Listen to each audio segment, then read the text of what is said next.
Good morning and welcome to Peace Out, where we are all learning together to do just that, to peace out, right? To just trust Him for one more day, trust Him one, and sometimes we have to do it a minute at a time and even a second at a time, but we just trust Him no matter what a day brings, no matter what a night brings, no matter what, no matter what, no matter what.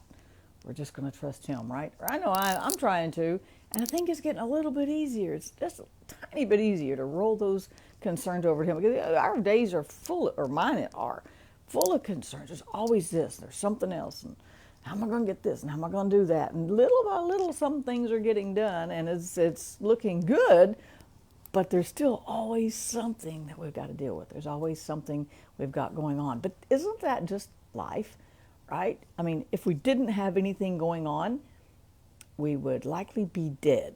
And so that would be boring, right? and then some of us would be missed. I hope I would be missed. I know you would be missed, right? I don't know about me. So, but it's just something, there's always something going on. I found the scripture this morning in Isaiah when I was reading. I don't even know how I got here. So, that's how I read in the mornings. I read and then I go chase little rabbits and I go, what about this? What about that? And so I don't know. I don't even know how I ended up. I ended up in Isaiah 51 and I found this phrase in here that I was just like, oh, that just stuck out to me. And when something sticks out, and I've said this before, but I read till something grabs me and then I just let it have me, right? And just camp there. I'll meditate on it. I'll think about it. And there's this little phrase that stuck out today. And there's two things in these 2 or 3 verses that stuck out. Now, Isaiah in chapter 51, he's pouring his heart out before God. And can I just tell you that that's okay? If we've learned anything from the Psalms, we know that we can literally say whatever we're feeling, and God doesn't get mad. He doesn't get offended. He doesn't walk away. He doesn't say, I'm not listening to you anymore. Right? He says, don't pray, don't talk to me. No, he can handle our emotions. God can handle our feelings. And it's a good thing to go to God and go, I don't know, I don't see you doing anything. Or I don't know how you're helping me right now because it doesn't feel like it. I've said that before. And look, I'm still alive, so He didn't strike me dead, right? Or we could say, I feel lost. I feel this or I feel that. Or do you even see what's going on? Are you even hearing my cries? David said that so much. How long, Psalm 13, how long, O Lord, will you look the other way? How long am I going to have this pain in my heart? And do you not even see? Do you not even care?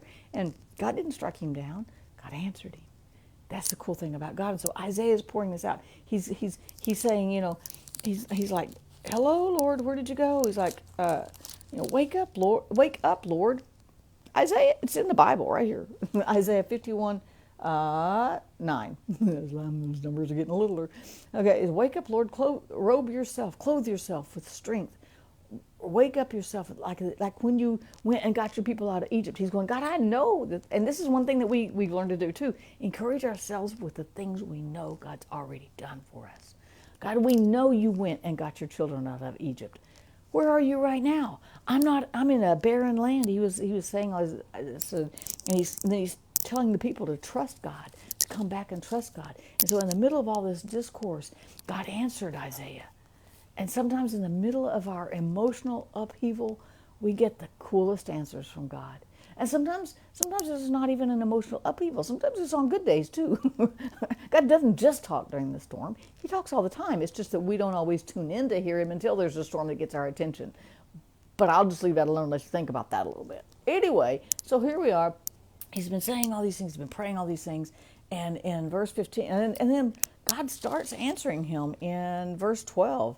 He's like, I'm the one who comforts you.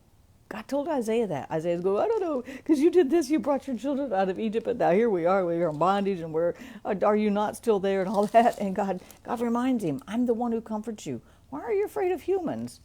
He's like, why? Oh, they're going to wither like grass and disappear. Have you forgotten the Lord? So he points him back. He's like, come back to me and trust me. This is basically what God's saying, right?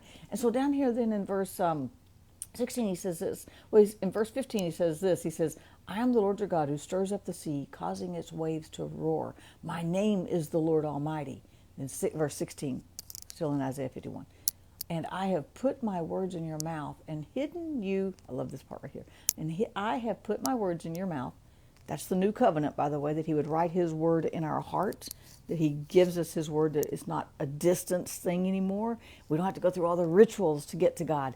He's in us. He lives in us. He doesn't just surround us. He literally lives inside of us, right? And his words are written on our heart and in our minds. I have written my words on your mouth and hidden you safely in my hand. I like that right there. But that's not really what I want to talk about. I do want to make this whole point, though.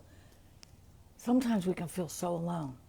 Sometimes we can feel like the world doesn't see us, especially as I work with caregivers a lot, and that's a large portion of what I do. And sometimes as a caregiver, no matter, it doesn't have to be that kind of situation. Different situations of life can make us feel so alone, so different. We kind of stand out, but we're invisible at the same time, right? And sometimes when we feel invisible, sometimes when we feel so alone, sometimes when we feel so hidden, maybe it's because God is hiding us on purpose from those things. He's got us in the palm of his hand in those times. That was a real cool. I parked there for a little while this morning, okay? Then he says this, I set all the stars in space. Another creation thing. I love them. And I established the earth. Period and amen. God said, I did that. You see those stars? I did that. You walking on the earth? I did that. See those trees? I did that. See that person in the mirror? I did that too. That's what God says to us today, right? Then he says this, I am the one who says to Israel, and we are spiritual Israel, so we can say it this way, I'm the one who says to you, you are mine. And that's where I threw in the towel this morning and I said, I'm still God's. I still belong to him. I'm still hidden in his hand. He still wants me. He still protects me. He still walks with me. He still gives me peace, grace, mercy, all these things I need every single day just to breathe. God still got us. We are still his, right? And I love it that he says, look at the stars. I put them up there. I set them up. And he knows, it says he knows all their names. I didn't even know. We probably got them all wrong, right? But we named them after people who discovered them, but God put them there long before that, right? And God's going, I put them there. I established the earth. And it's still functioning just like he set it in motion. The eclipse was just a natural event of the things God set in motion in Genesis 1. It was exciting. It was fun. It was cool to look at. It reminded us that there's something so much bigger than ourselves, that God set all this in motion. But he didn't say to the earth, you're mine, although it is his. He didn't say to the stars, you're mine, although he does say, they're mine and I called them by name, right? But he looks at us and says, you are mine. And that's my peace point for today, just to know that he still got me. And sometimes when I feel alone, when I feel separated from the rest of the world, or I feel discouraged, or I can't quite see, maybe it's because he's hiding me in his hand, because it says, I have hidden you safely in my hand. And sometimes we see that as an alone time, as a cave time, as a very difficult time. But maybe he's just got us hidden from all the crazy stuff that's going on. And he's telling us, we are his. You are his today.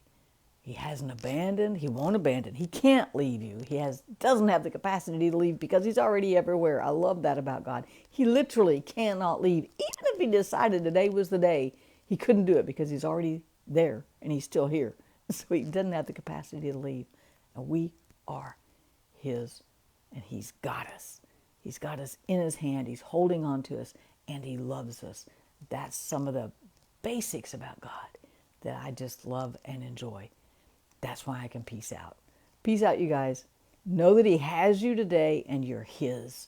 Have a great day. I'll see you again tomorrow.